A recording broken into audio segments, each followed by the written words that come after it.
Hey everyone, Arthur Fantastic here, aka Golden Ruffian, and today we're going to go into the comments of our Why Torah Matters. Today we have a commenter, which I'm not going to actually show their name. Instead, in my comment I reference each part of their comment and then respond to it chronologically and point out how wrong he is and how he is once again, like many of these white robed priests, insisting on their own story. Making matters worse is the classic Dunning-Kruger syndrome. Dunning-Kruger effect, rather. It's not syndrome, but I like to snazz it up for you guys. So, Dunning-Kruger is thinking you have the intelligence to comprehend something, but not, and actually being wrong and stupid. It was mentioned in the literal description of the video as well as in the video, and anyone approaching commenting on this should have taken that into account, because I gave fair warning, but they didn't take that, and so I'm going to dissect this comment and show how quickly people will show themselves as examples of Dunning-Kruger, where they think they know, and they think they know the context, and they think they can comprehend, and they think they're so smart, and really they're fucking morons. Unfortunately, I had to take out the word moron out of my comment because YouTube, oh my God, all these fucking updates and fucking bullshit. I'll probably cut that out. All right. There was moron written this multiple times in this comment, but I had to take it out. But since I am reading this out loud, I'll be a little bit more, let's say, descriptive with my words. Fuck YouTube censorship right now, though. What the fuck? Even the comments. So without further ado, let me not put it off before it gets fucking deleted off YouTube itself. All right, so this is his first statement. When Frank, parentheses, and you, say it is a voluntary way to pay off debt, that's kind of wrong on 2 counts and kind of misleading on the third. First, these rules about entering a 6-year period of service wasn't always voluntary. People were forced into it because of the law. I directly mentioned this. Forced because they broke the law and owed restitution. Our God is a God of reconciliation, fairness, and justice. If someone breaks the law, say raping someone, the fair, just thing to do would be stone them to death because they're a fucking rapist. If someone hurts your arm and you can work, the fair and just thing to do would be for that person to replace the earnings that you would be making while you are injured. That's just fair and just. Not more, not less. What is equal, what is owed to you. But as a Christian, and we should know this from Jesus Christ, that we should go above and beyond to seek the reconciliation with a person that wants to be reconciled with. Okay? We seek to, if someone asks me to walk a mile with them, I walk 2 with them. That's in reference into I for an eye. Okay? There is supposed to be direct, equal restitution for the damages done. It's just that fucking simple. And the problem is that the Pharisees and men make it very, very complicated. But the whole point of Jesus Christ's time on earth and his the entirety of Jesus Christ's ministry is constantly pointing out, this is written, isn't it written? Yet in this one point of his ministry, he says, "Isn't it said?" Now, is it said that an eye for an eye, tooth for a tooth, or is it written? It is written. So when he is speaking about it is said, then he is referring to what people say, man-made tradition, what the Pharisees are in implementing, let's say, in the nicest way I can possibly do, among the Jewish peoples at the time, that they thought were a good way to follow the law. However, the law says, do not add, do not subtract. We'll get to that in a moment. Ergo, Jesus Christ isn't undoing the law. Ergo, if you are a fucking man that does something wrong and you break the law and you need to work it off, i.e. restitution, you are not a fucking slave. You are a man fulfilling his duty. And that is a problem I see among people who are against this toxic masculinity or whatever, and people in general today. Even this man right here who thinks he knows Christ. He thinks duty is slavery. This is why we're talking about Torah. Jesus Christ is our liberator, our savior, our God. He set us free. And he set us free so that we could follow his footsteps in love, right? All of his footsteps were in Torah because Jesus Christ could not break Torah because breaking Torah is sin. And if Jesus Christ had sinned, i.e. breaking his own standard, which he could not be the sacrifice, the ultimate sacrifice for our sins. Now, moving forward here, we are going to continue dissecting the comment, but I want you to keep in mind that idea that fulfilling duty isn't slavery. Doing what you need to do isn't slavery. Okay? Forcing someone to do something, as in there is no other choice, that is slavery. Okay? Now that we know what words mean, let's move on. And not just the debtor, but the debtor's family were forced into it, says this guy. Just look at 2 Kings 4:1. The wife of a man from the company of the prophets cried out to Elisha, "Your servant, my husband is dead, and you know that he revered the Lord.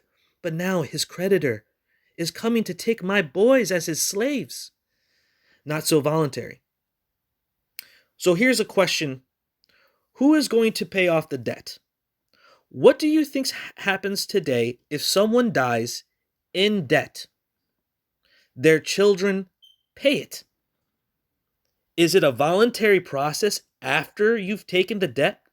No, it's duty. See, what this point is moot and emotional. I don't have to read the fucking entire passage to know that God is just and his ways are just, and that possibly this king, Elisha, I know Elisha is a prophet, right? We're talking in Kings, will bring justice. Okay?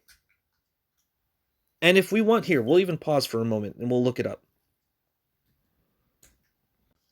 Here we are, 2 Kings chapter 4. Let's just read it. Okay? The widow's oil.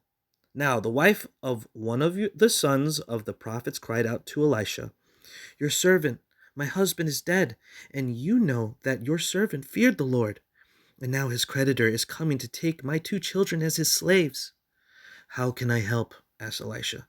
"Tell me, what do you have in the house?" She answered, "Your servant has nothing in the house but a jar of oil." A single jar, people. "Go," said Elisha. "Borrow jars, even empty ones, from all your neighbors. Do not gather just a few. Then go inside, shut the door behind you and your sons, and pour oil into all these jars, setting the full ones aside." So she left him, and after she had shut the door behind her and her sons, They kept bringing her jars to her, and she kept pouring. When all the jars were full, she said to her son, "Bring me another." He replied, "There are no more jars." Then the oil stopped flowing. She went and told the man of God, and he said, "Go, sell the oil and pay your debt. Then you and your sons can live on the remainder." Wow, God is amazing, and he works through his prophets, and his miracles are assured, and he who trusts in them will be provided for. Who pays for the debt of their dead parents? The children. Now, this woman has faith in the Lord. Her dead husband had faith in the Lord. She's asking for help. God asks that only you actually speak it to him and ask him, and he will give it to you. And it doesn't have to be long, like Jesus said, because he already knew what you wanted and what you needed before you asked. She asked, and he literally says, "How can I help?" And then boom, got this jar of oil.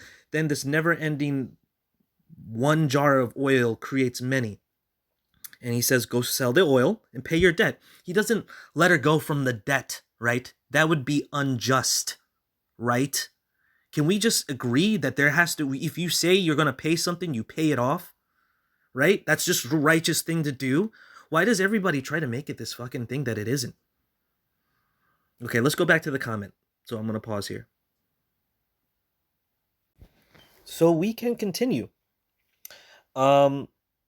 I just want to highlight that not only did God provide a way to solve this debt without her sons having to be slaves, quote unquote, or rather the sins of the father passed on to the sons and the sons having to deal with that, right? I mean, these are all things that are biblical.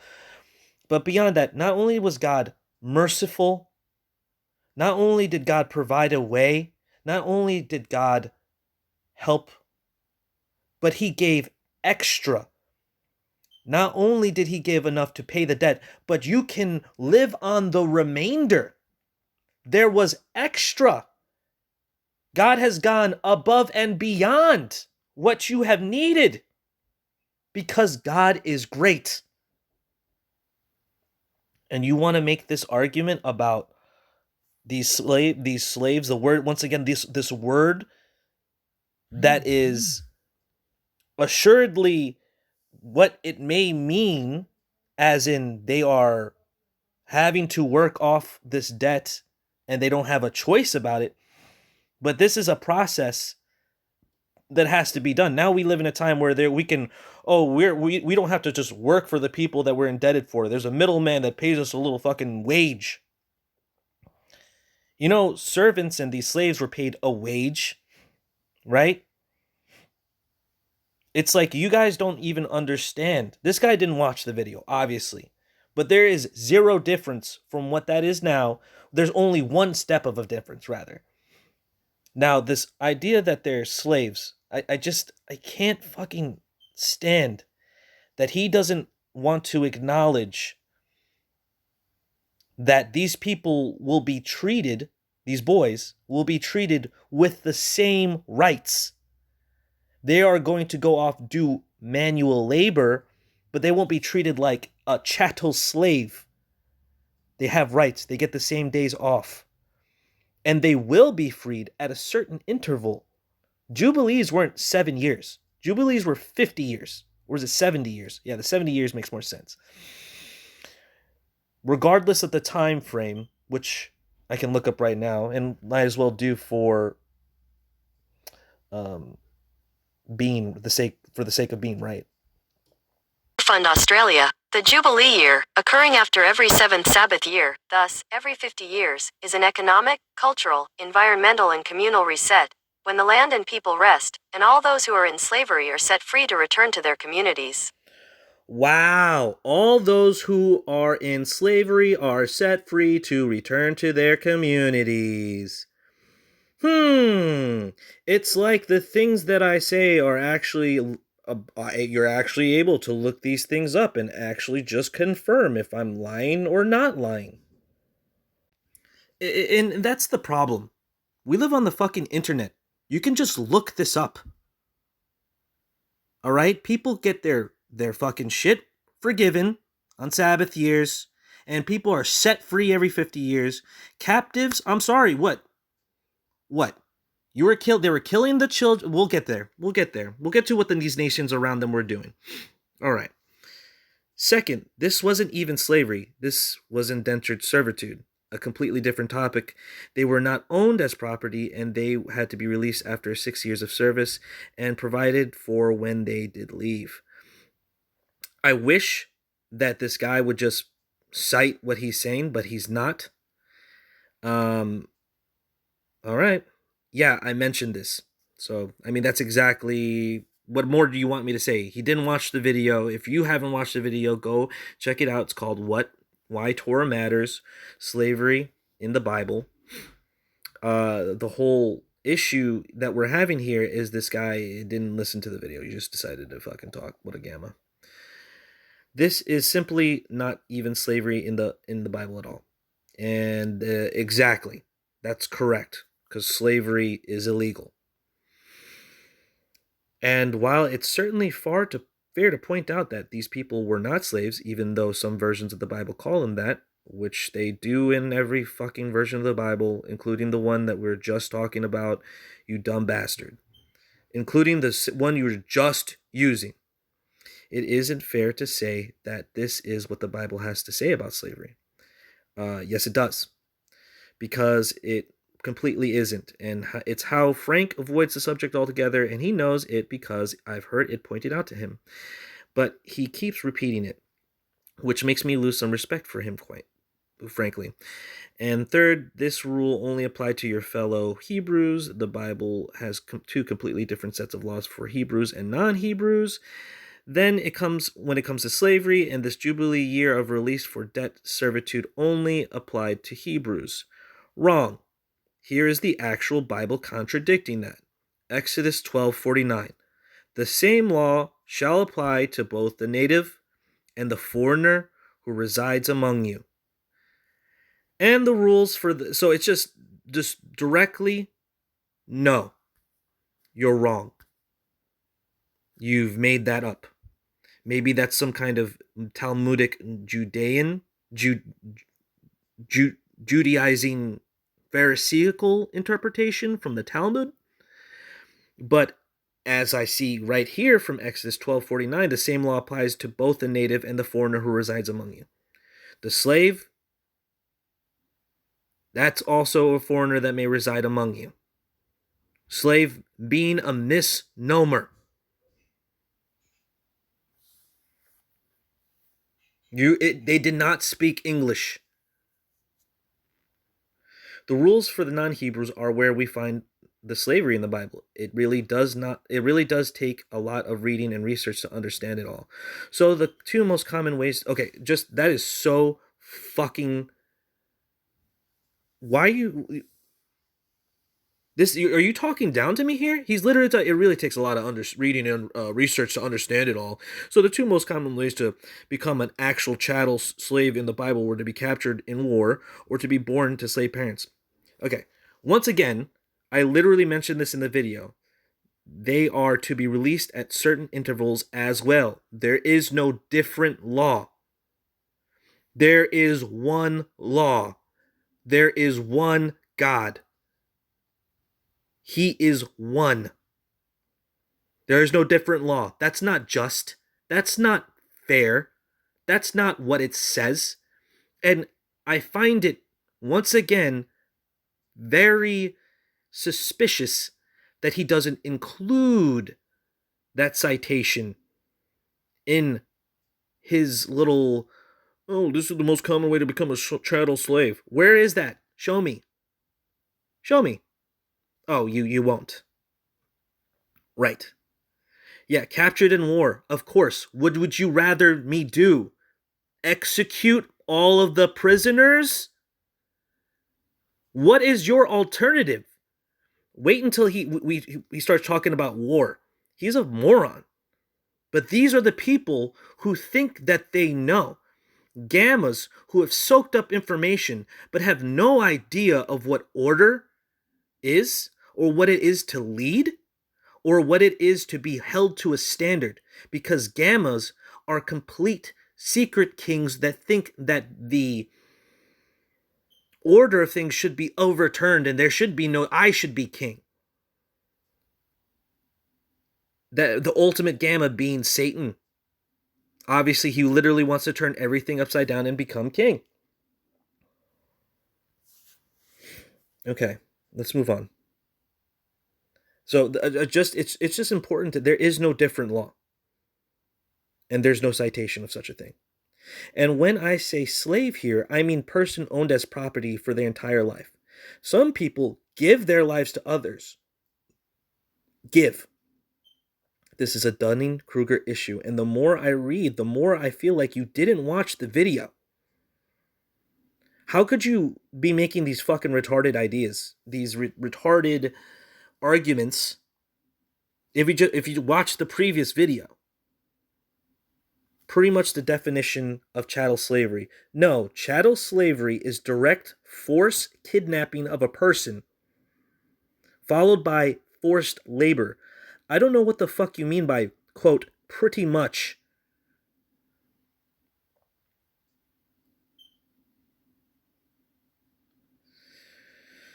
And it's also not like people, once again, when people are taken into captive as a war captive, they're just not forced to do something they've never done before. Whatever they were doing before, they'd probably continue doing it.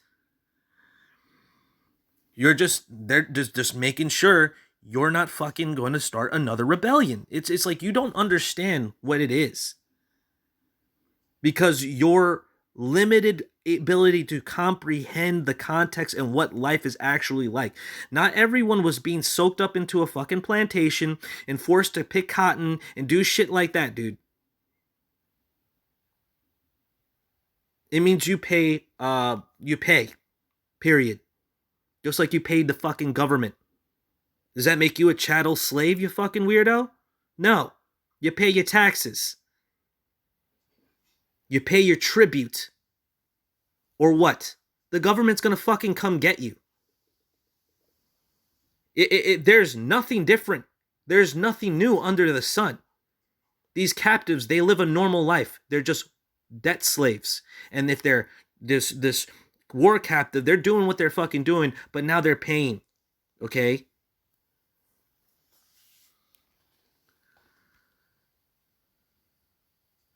But there's not even a demi tax. There's not even, it's just the word slavery is being used in such a fucking like spell way. It's not even this like,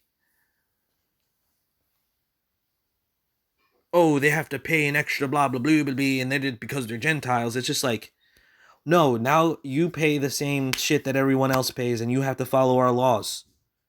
Our laws won't allow you to fucking rebel against us because of some weird pagan god that you're fucking doing, all right?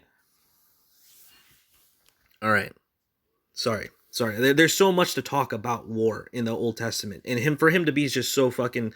We'll get there. We will literally get there. Okay, we can talk about the rules around it, sure, but we can't say it isn't there at all because it simply is. What is simply there? You're just fucking making it isn't. So when you said the slaves captured in war were freed after a certain amount of time, that's just wrong. No matter if they converted or not, they were never freed, and their children became slaves as well. You literally can't cite that as a statute or law. This is now just straight bullshit. You're bullshitting. Everyone, slave and master, were treated the same. This is about duty. This is not about being forcibly captured and you lost. Now you have to fucking pay a fucking tax. You have to do what I say. That's the way of war. And that's the way of the world. And they were freed. And they had the same rights. So can you really call that a slave? I wholly disagree with you that this was a logical method of waging war. If it was the best answer, even back then, when why don't we still do that today? Why don't we still do that today? I don't know. We fucking wrote that. You're right. This is sarcasm. We should just throw them into Gitmo and have continuous proxy wars and armed conflicts that tear entire regions apart. Shake my head. What the fuck do you know about war? You sound like a fucking dunce. This person does not understand war, does not understand what is going on in the places, in the nations around Israel at the time, which we're going to get into. But even if we looked at war today, all right, we look at the Middle East where people are honor raped, acid attacked, literal slaves exist today in the Middle East. Literal slaves, kidnapped and forced people. I mentioned this in the video.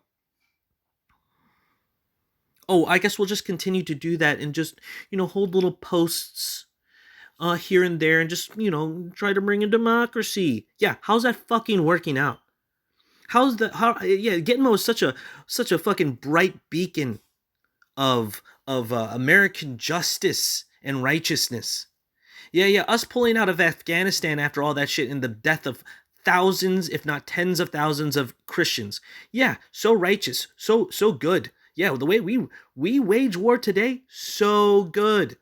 I mean, it's not like it's a never-ending war that constantly builds up the military industrial complex.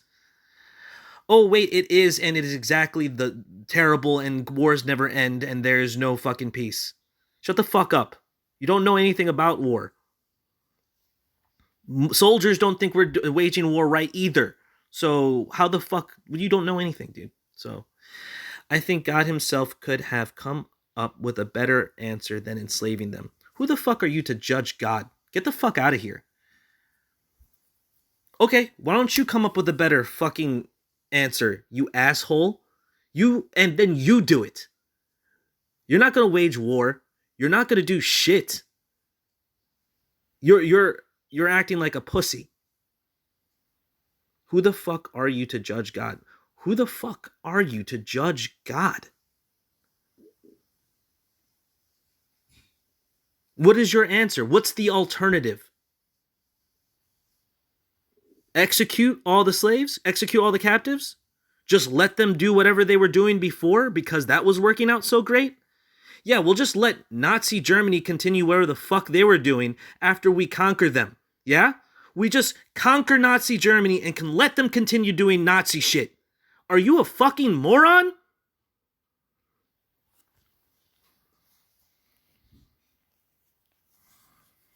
But it was God's law to make slaves of them, and I don't understand that. And you don't need to, and that's the point. You don't have to understand God to know that he's right. I mean, if you read the passages, making slaves of them is a commandment of God, right? And these people didn't even go to war with Israel.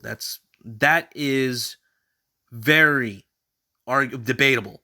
They surrendered up front rather than fight, and for that God commanded them to be enslaved. I don't get that. Okay, so because the people can become native born through circumcision, learn the law, and any uprising can be quelled easily. They gave up. So did the Greeks at Troy. How did that work out? Shake my head. You really don't know anything. You really know nothing. First off, these people didn't even go to war against Israel. Is that right? I think by existing as they were as nations, which let's just get to that when we get to that, all right? But that's a debatable thing. They were at war with God and had been at war with God since Babel. Don't you fucking get it? You haven't read and comprehended enough, boy. They were at war with God.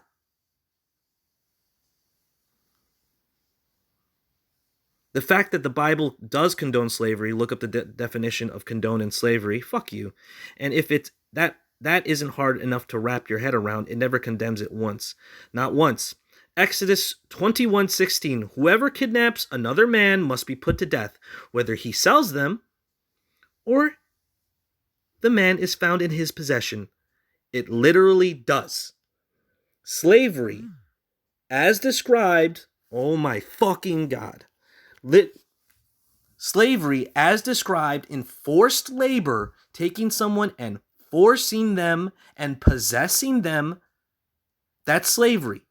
It's literally outlawed in the Bible. God never tells us it's wrong, immoral, or against his will, not even Jesus in the New Testament. Exodus 21:16. That you don't know words or syntax or refuse to understand what it means. What is selling a kidnapped person for labor? Like, lol, shake my head. Time for you to learn how to shut the fuck up and listen. So he can fucking try to tell me that, oh, look up condoned slavery. Look up what I'm fucking describing. You goddamn dumb cunt. To me, this comes dangerously close to endorsing actual chattel slavery, because you're a dunce and you didn't listen to the video and you didn't make a citation for almost the entirety of your comment. You want it to mean that. Doesn't mean that it actually does. Sorry. The main verse that almost no Christian ever discusses, which bothers me, is Leviticus 25:44 to 46. As your male and female slaves whom you may have, you may buy male and female slaves from among the nations that be around you. You may also buy those strangers who sojourn with you and their clans that are with you, who have been born in your land, and they may be your property. You may bequeath them to you sons after you inherit as a possession forever. You may make slaves of them, but over your brothers, the people of Israel, you shall not rule one over another ruthlessly. This is chattel slavery, plain and simple. That's because you're a pussy. And again, Dunning-Kruger, think that you can comprehend the context of the time. Let's read what the neighboring nations were doing. Excuse me. I've been pointing this out all video, so here we are, 30 minutes later. Deuteronomy 12:29. When the Lord your God cuts off before you the nations you are entering to dispossess, okay, because they're at war with fucking God, and you drive them out and live in their land, be careful not to be ensnared by their ways after they have been destroyed before you. Do not inquire about their gods, asking, how do these nations serve their gods? I will do likewise. You must not worship the Lord your God in this way, because they practice for their gods every abomination which the Lord hates. They even burn their sons and daughters in the fire as the sacrifice to their gods. See that you do everything I command you. Do not add to it or subtract from it. Yeah, I'm not really feeling bad for the surrounding nations of child sacrificers, murderers, cannibals, etc., being taken as captives, okay, who would be freed at a certain time, not a separate, these slaves right here are separate from the slaves that we mentioned before. No, sorry, that's not how it works. All right, and during that time, it's up to you to fucking teach them the Torah too, before they're freed. This is a type of proselytizing. The perfect way. Slave, master, student, teacher. And if you have a good master, which is something that was talked about in the New Testament, that's a blessing. And if you're a good servant, that's a blessing. You're supposed to do what you're supposed to do. That's it. It's duty, not social reform. But it isn't chattel slavery either. And it seems so obtuse and disingenuous to constantly be trying to make it seem as though it is. Again, captives would be released, especially if, let's get to the top of the screen, if they took the ways of the law, because that would make them natural born citizens, which literally breaks your interpretation of Leviticus 22:44. Exodus 12:48. If a foreigner resides with you and wants to celebrate the Lord's Passover, all the males in the household must be circumcised. Then he may come near to celebrate it, and he shall be like a native of the land. A native of the land. So even if you wanted to say that it doesn't apply to everyone, which is not true because it applies to all, one law for all, that is justice. You don't understand, your comprehension is lacking. Even if it was that, there is an easy out to be in a native born status, but it wasn't necessary for them to be. They were let go at 50 years. There's no permanent, I'm going to be you're a slave for life, I'm not going to let you go. You had to pay your debt, be a good servant, but if your debt wasn't paid off in 50 years, it'd be forgave. All right? But some people gave their lives to be continued to be their servant. Just like how Joseph, a servant, was given everything of the house of Pharaoh and given the power over all of Mitzrayim, that is Egypt. He was a slave according to the Bible. But you see, the Near East system of debt slavery and the other cultures around it of just slavery still had the understanding that despite where you were put in life, you still needed to be a good servant. You do good at what you are given. You don't get to just be a gamma and complain and complain and complain and complain all the time. And there's difference between criticizing, pointing out problems, and complaining. But this is complaining. Know your place. And this is the Bible condoning it. And let me remind you that those that treated Joseph correctly were treating him righteously. All right? It says follow the law, but that implies that in the Bible says that. Follow the government, follow the administrations. But that's assuming that they're righteous and following the law. This is the standard. This is the plumb line. This is what you measure all by, the law. And if you don't have a good grasp of the law and you start using things out of context and think, oh, this is what this means, and they're just go fuck yourself.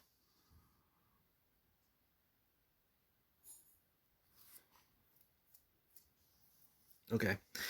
And this is the Bible condoning it, owning people as property for their entire lives, along with any children born to them, but no one wants to talk about this. I just did. They get the same rights, days off, and treatment as everyone else. Does that sound like slavery to you?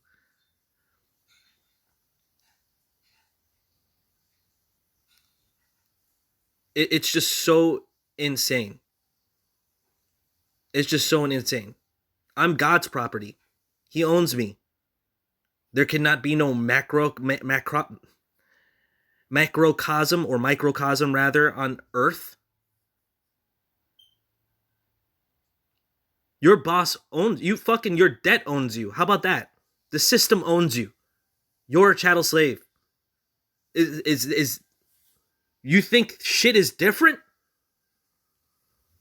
People like Turek only want to talk about the debt servitude, but that only applies to Hebrews and isn't even slavery in the first place, and never talk about the real issue. The real issue. That you don't know anything? But you're completely right about the anti-kidnapping law. I know, but kidnapping is not slavery. Moron. So, these people weren't stolen, then possessed by another, as in stealing someone, as in kidnapping. Like, laugh emoji. Well, slavery is slavery. If your point is that that's a difference between biblical slavery and American slavery, I'll completely agree. But they're still both still slavery, though. Actual chattel slavery. You're a literal Dunning-Kruger. Again, another thing in the video you didn't watch.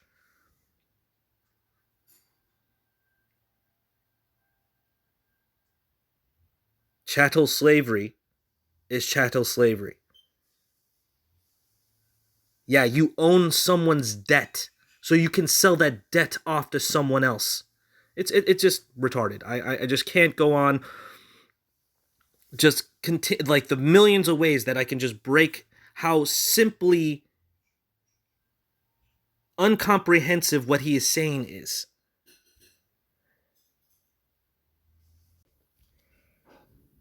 Does slavery somehow become good and moral so long as you don't kidnap the person? Of course not. That's him saying that. What makes slavery what it is, the qualifier of force versus voluntary or voluntarism. If someone fucks up and needs to pay a debt by the law, or a man makes a deal, they are held to that deal. Since you have pay rent or credit cards or car notes or mortgages or even just the fees on your paycheck, that makes you a chattel slave. This topic can get complicated for sure. Nah, it isn't. It took me a couple of years of reading and studying, even learning a little ancient Hebrew and Greek.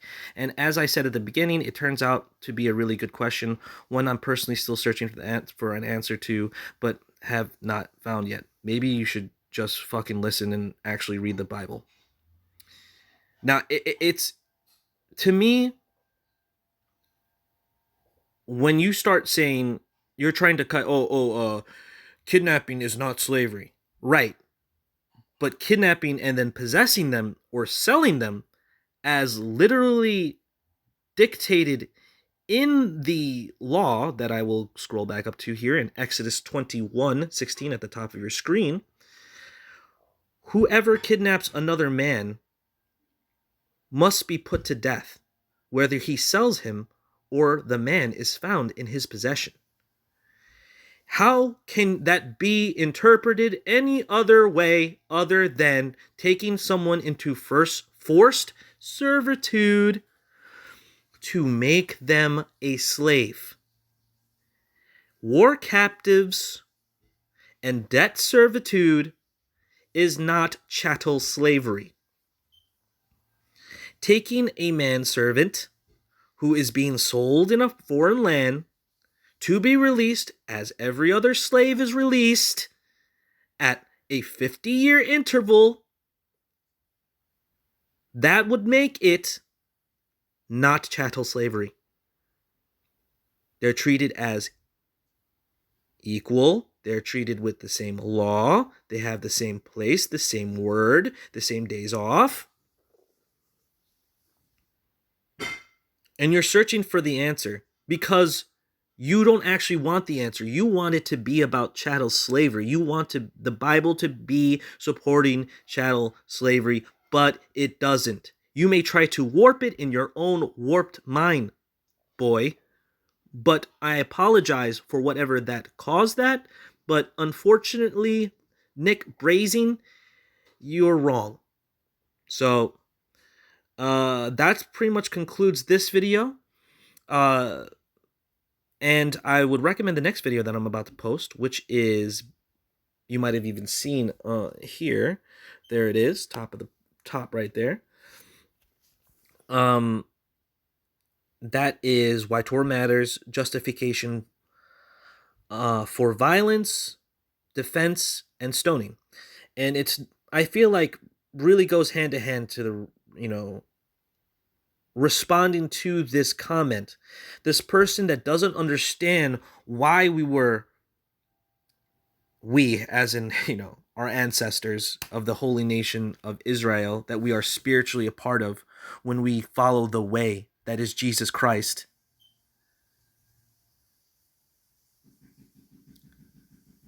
He doesn't understand why there was a need for violence. And it was being alluded to at the end of Deuteronomy 12 there. And I will read the entirety of Deuteronomy 13 in the next video that I'm uploading, as well as talk about what would be the causes and justification for violence in a Tauridical understanding of the Bible, and why these words like, oh, they weren't even at war with Israel, they were just trying to give up and continue to follow their pagan, abominable abominations of beliefs. Is that better?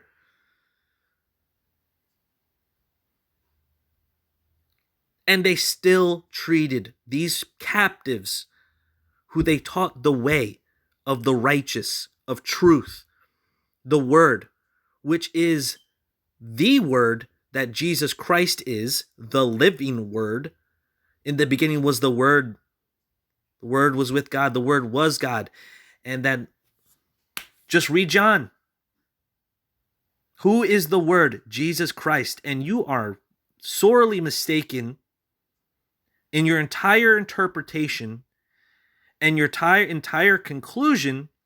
And most of what your argument is insisting that what you're saying is right with no citation except for one which I blow out of the water, and you also imply directly that this is different from other and blah blah blah. It's not true. You're wrong. Your entire understanding is wrong. Oh, and it's 25:44. I got to change that in the comment. But that being said, thank you for watching. God bless. Shalom, shalom. I hope to hear from what y'all think about this. And if you guys like this video, I will do more of them when comments like this occur. Talk to you soon. Yah bless. Peace in.